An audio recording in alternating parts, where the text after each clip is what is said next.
Hello friends, welcome to Global Tech Learn. In today's video, we are going to learn various types of keys in SQL Server and computed columns. Before we start with each type of key, let's understand what kind of data we have so we can relate each type of key with the data. So here on screen you can see we have one table called department, and in department we have department ID and department name. Under department name, we have finance, marketing, R&D, and customer service. And each department have their own department ID. In below, we have employee table where we have employee information like employee ID, that is a unique ID for each record. Then employee number, that is assigned to the employee within the organization. Then we have employee first name and their last name, then gender, then department ID, that means in which department employee is working. Then we have issue travel card, that is the card that needs to be issued only the employee who are working under marketing department. So here you can see for employee number 1, that is John English. He is part of department ID 2. So in department table we can see department ID 2 is the marketing. So he needs to be issue a travel card. So that's why in issue travel card we can see it is marked as yes. For employee number 2, Alan Tyson, we can see he is part of department number 1, that is finance. And under finance there is a no issue travel card available, hence it is marked as no.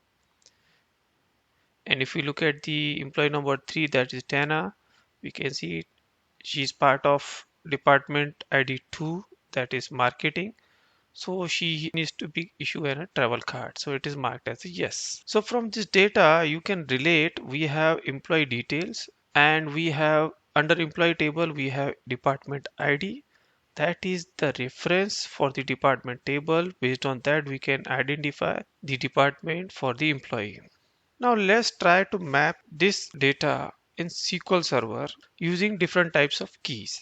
So let's start with the key. The first key is primary key. Primary key is the unique identifier such as employee ID or driver's license number that identifies the record within the table.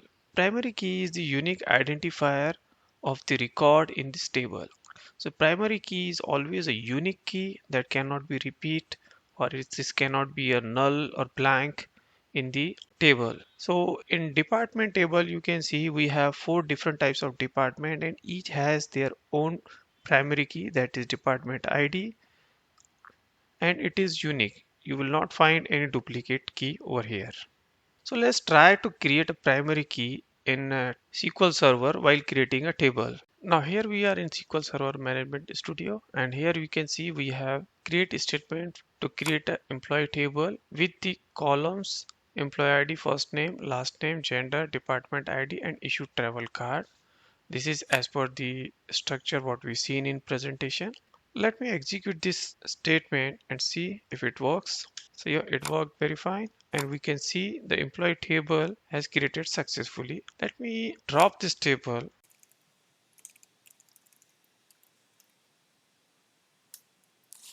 Okay, I have dropped the table, and now let's try to create table once again along with the primary key. To add a primary key in the table, for that we have to add the keywords like constraint. Then we have to provide the key name since we are creating primary key on top of employee ID field. So let's name it PK, that stands for primary key underscore EMP ID. Then we have to provide the type of the key that we want to create. So that is primary key. And then we have to provide the list of fields or the field name. On top of that, we want to create an employee ID. So here we have employee ID. And along with this employee ID, if we want to provide an ordering of the key, that we can also provide such as ascending or descending. So for now, let me add ascending only, and let's execute this script. And here we go. The table has created successfully along with the primary key. So let me refresh the list of tables and go to employee table. and edit the records. And let's enter some data manually just to test if primary key works fine. So let me add primary key 1, then the employee name, let's say John Clinton, gender male, department ID, let's say 1, then issue travel, no. And see, as I hit the tab, the data is got committed and it works fine. So now let me add another record. This time I will provide employee ID as 2, that is the unique value because it is not repeated. And let me add some different name, English male 1, true. And let me hit tab, it should work fine. And here you can see this works fine. Now let me try to add one duplicate value. So let me add 2. Employee ID 2 is already exist. So this should throw error. So let's add something. Nick Taylor, gender female 1, true. Now let's try to commit this data. So as soon as I hit the tab, as you can see, we got the error. Here we can see the error message, violation of primary key constraint pk employee id, as we are trying to enter duplicate value in employee id, that's why it is throwing error. So let me change this employee id and then try to commit this, and now this works fine. Let me close this window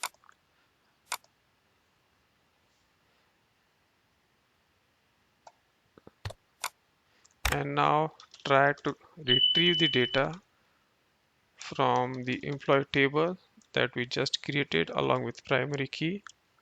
And let me execute this query. You can see we have all 3 records with unique primary key. Now let's try to create department table with primary key, but instead of using SQL script, this time we will use designer window. So for that, right click on the tables, new, then select table, and here we are on designer window to create a new table. So let me provide the field name, that is department ID, and it should be data type as integer. And since we want this field as a primary key, so right click on this and click on set this field as a primary key. Now here you can see we have key symbol over here just before this row that identify this field has been defined as primary key for this table. Now after that, let me add second field, that is department name. This should be as a varchar. Let me make the length as 50 and save this table,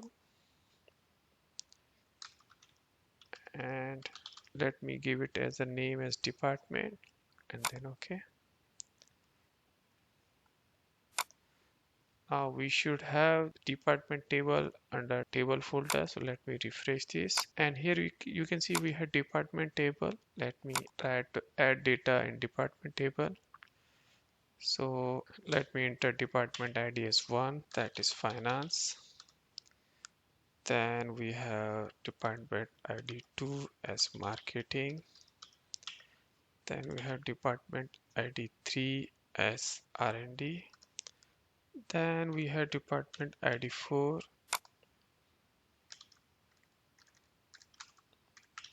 as customer service.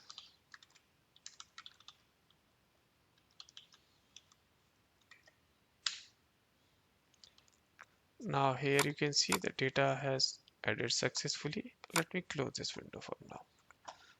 So now we have created 2 tables, employee and department, and both table has their own primary key, and we tried to create this using SQL script as well as designer window. Now let's move on to the next key type, that is foreign key. Foreign key is the column or the set of columns that establish relationship of the table with the other table.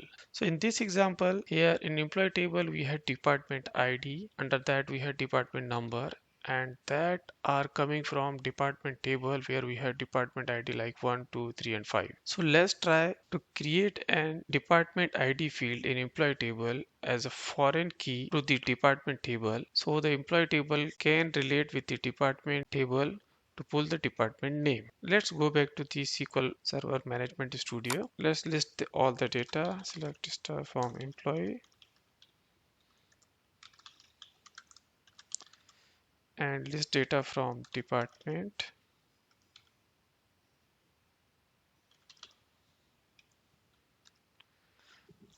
And let's execute the query. Now here you can see we have department ID as 111, and then we have department ID in department table. So these are the two fields that we want to set as the communication key between these two tables. So here the department ID from the department table will work as a foreign key for the employee table based on the department ID. To do this, as we already have both the tables, so we can alter the tables to define as a foreign key. So let me alter the table. So alter table employee, and here we want to add a constraint. So let's add constraint keyword, and then we have to provide the constraint name. So since we are trying to create a foreign key, so for that we usually prefix it with the fk. Then we have to provide the foreign key name, that is department ID. So let's add a field name over here. After that, we need to provide the type of the key. So here it is foreign key. So let me give the type name of the key. Then we have to provide the name of the field from the employee table. So in employee table, we have department ID. That would be part of this foreign key relationship. And then we have to provide the other table name where it is gonna to look for the foreign key. So that foreign table name is department.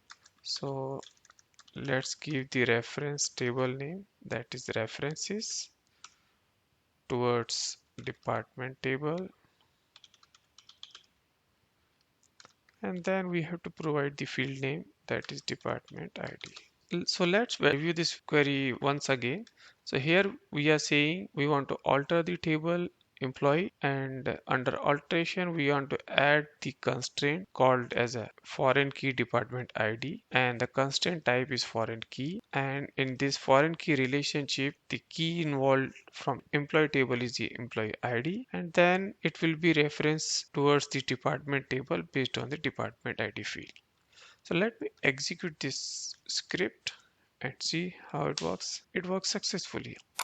So now let me refresh the list of the tables and let's see if we got the foreign key or not. So here in under the employee table, if I go to the keys, you can see now we have two keys. One is employee ID, that is a primary key. Then we have foreign key, department ID. And if I double click on this field, here you can see the relationship details. So if I go to the table specific columns and if I click on these three dots, and here you can see from the department, the involved field is department ID, and from the employee table, the involved key is department ID. So from here we can understand what are the fields involved in this foreign key relationship. Now let's try to validate this relationship. For that, let's try to insert some data in employee table. And here you can see under department ID, we have value 1 only. And let me go back to the query. And here, let's try to list department table. And here we can see we have department ID are 1 to 4 within department table. So if I insert any value from 1 to 4 within this department ID, this should be the valid case. But if I try to enter any value outside the 1 to 4, then it should throw the error. So let's try to insert some different value. So for this, and this time let me add John,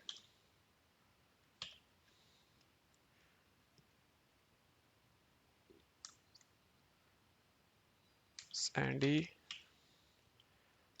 May. Now this time let me insert 9 as department ID, and issue travel card, let's say no for now, false. And now let's try to commit this. And here you can see the database has thrown the error. It's saying it is unable to insert the record as foreign key constraint has the conflict. Let me enter the valid value over here, and now let's try to commit this, and it works fine. Now let's discuss the unique key. Unique key is the key in the table that works as an identifier of the record in the table. So here in this employee table, you can see we have employee number that is unique for each employee that works to identify the employee within this table. Now here one can have question that in primary key is also a unique key. Then what is the difference between unique key and primary key? So let's discuss that. So primary key is basically the key that works as the identifier of the record within this table. Similarly, unique keys also work as a identifier in this record. But the major difference between these two is in primary key cannot be null, but in a unique key we can have null, but that is only once in the table. The another difference is in table we can have only one primary key, but we can have multiple unique keys in the table. So for example, in this table we have employee number as the unique identifier for the employee, but let's if we want to add another unique key called as employee ID card number. That is the ID card issued to the employee, and each ID card has their own unique value. So in that case, if you want to add that field over here and define that employee ID card as a unique key, identify the employee, the table will allow us to add the unique key. So at the high level, you can understand unique key can be used in absence of the primary key or in the place of the primary key, but they both have their own usage. Now let's try to create a unique key in SQL. Now here we are in SQL Server again, and let's try to list the values from employee table. Now here we have employee ID, first name, last name, gender, department ID, and issue travel ID. So let's say in this table we want to add a constraint as the unique key based on the last name. So here you can see we have Clinton, English, Taylor, and Sandy. These are the unique values in this table. So for that, we can alter the table employee, and we can say to SQL that we want to add a constraint.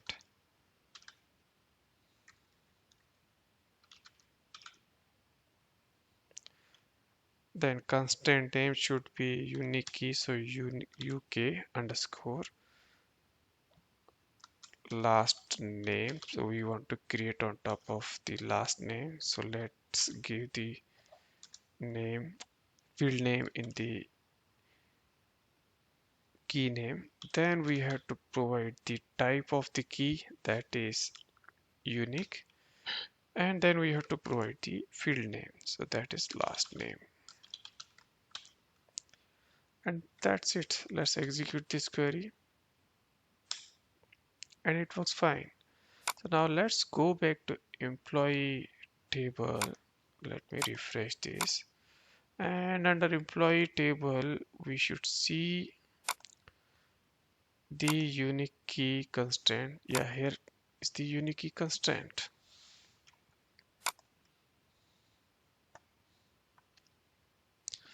Now let's try to insert duplicate data for unique key field just to check if it works fine or not. So for this time, let me add employee ID as 5. The first name, let me add John again. This is a duplicate value. And this time, last name, let me add Taylor once again. So this is duplicate value for last name, mail. Then let me department one. Then so it should throw error. So let me try to commit this. And here we are. It throws an error, that violation of the unique key. So now let me try to fix the unique key. So now instead of Taylor, let me add different name, that is Mang. And now let's try to commit this. And this works fine. Now let's discuss the identity. Identity is the functionality in SQL Server to generate the unique keys for the fields. So for example, if we want to create a numeric field where we know that it will keep incremented by 1 or 2 or some defined value, and then we don't want to maintain it manually, in that case we can define that field as an identity. By that the SQL Server will understand this is the key that SQL has to maintain and just keep it increasing while inserting any new record in the table. So technically you can understand there is a sequence that SQL Server has created in background, and then it has been tagged to the identity field, and SQL Server is keeping the sequence number updated whenever we are inserting any new records. So let's try this in the SQL Server. Let's drop the existing employee table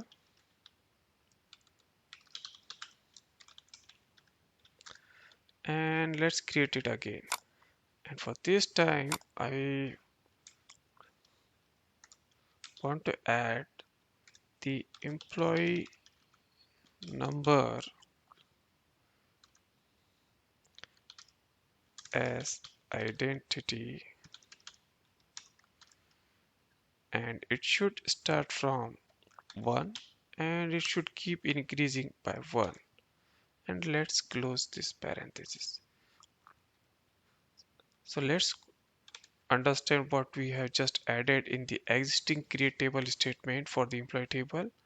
So we have added one extra field that is called employee number, and we are defining this field as an identity, and so the identity start with 1 and will keep increase by 1. So let's try to execute this query.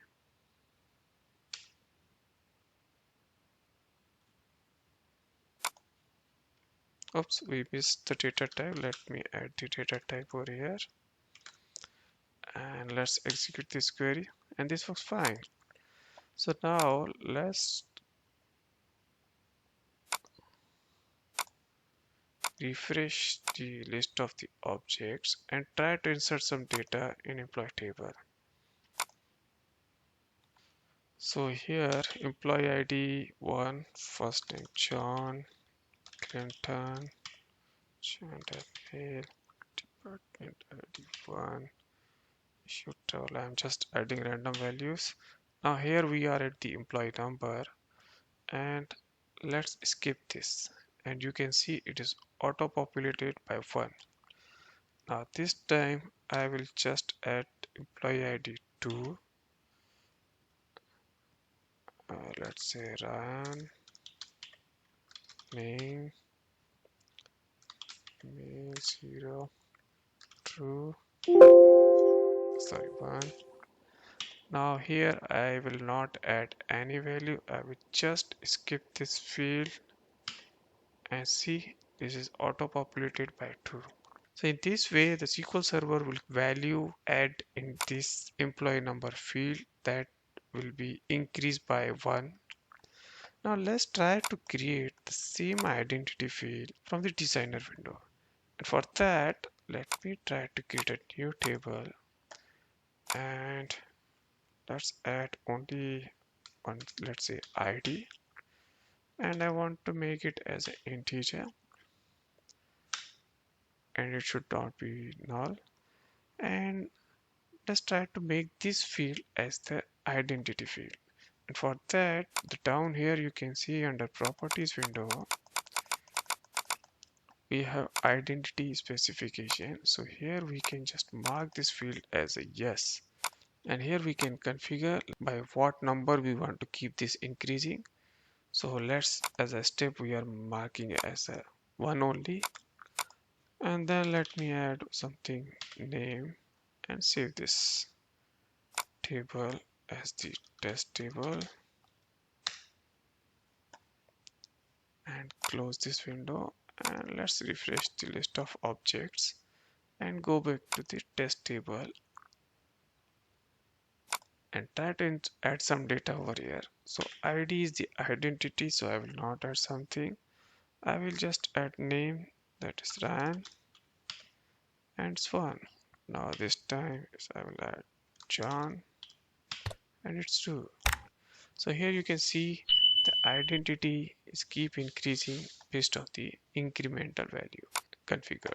Now let's discuss the composite key. Composite key is the set of keys, or you can say more than one key, that together will work as the unique identifier of the record within the table.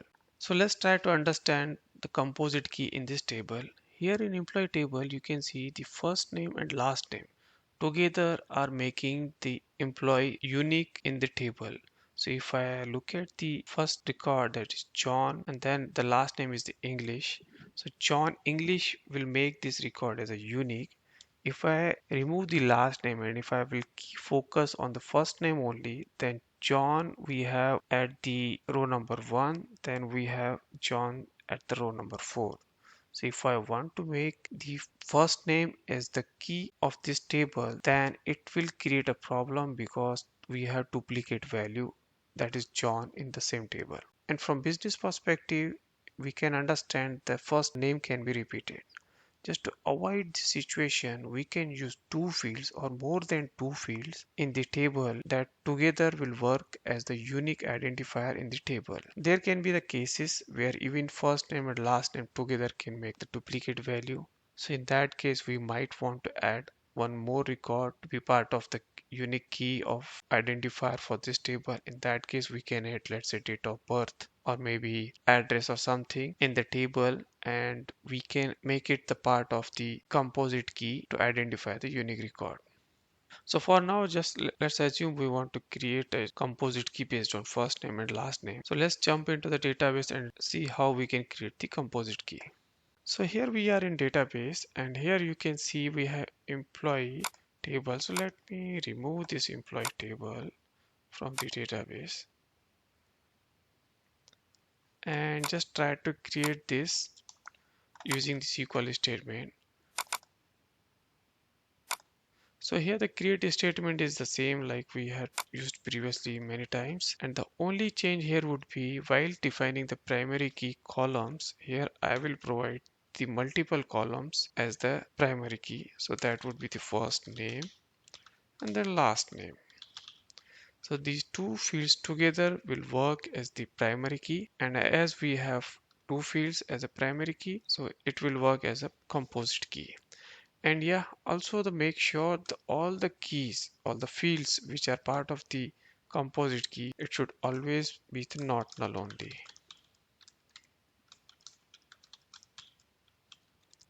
So now let's try to execute this query. Yeah, here we go. The query executed successfully.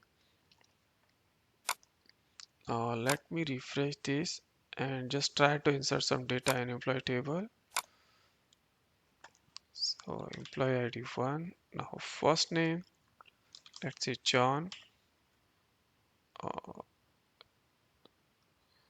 Clinton, gender male. Let me add any value over here. Now let's add John again, and this time let's say with a different last name.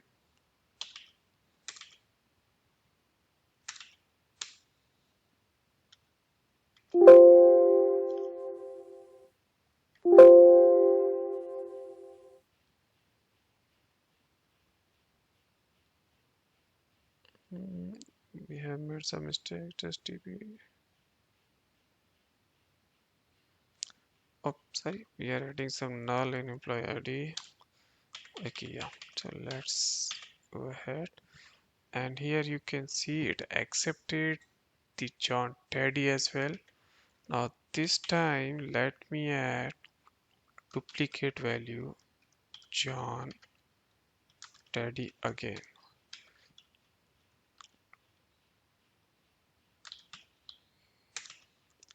So this should throw an error. And here we are getting the violation of the primary key of the employee name. So here we can see we have duplicate value. Now this time let me change the John to the Ran and let's see it works. Now let's talk about the computed columns. The computed columns are the fields within the tables that needs to be derived from the other fields within the table. So for example, we have a field called employee basic salary and employee HRA, and the employee salary should be the basic salary plus HRA. Then either we can calculate the salary manually by sum them, or we can define the formula within the SQL Server table definition and it will calculate automatically while inserting any record in the table. So let's see how this works in the SQL Server. Let's drop the employee table once again and let's try to create it once again, and this time let's remove all these constraints and add over here basic salary as integer,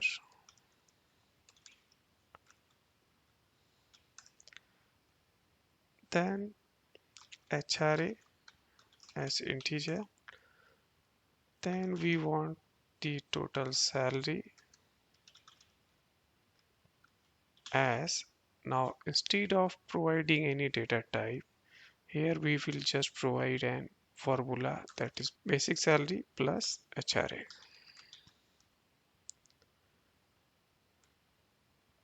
And that's it. Let's try to execute this statement. And here we go. The employee table has been created. Let me refresh the list of tables. And let's go to employee table and try to add some data over it there. So here you can see we have employee ID. Let me add some value. First name, John, Daddy, department ID 1, employee number. Now here we are on basic salary. Let me add 1000 and HRA let me add 200. Now in total salary we should get 1200 automatically populated by SQL Server. So let me try to commit this record, and here you can see the total salary has been calculated by SQL Server. So in this way we don't need to calculate the fields manually and then update in the table, and we can just let the database do this for us. So this is all for the today's session. I hope you learn some new things for the SQL Server, and see you in next video. Till then, take care.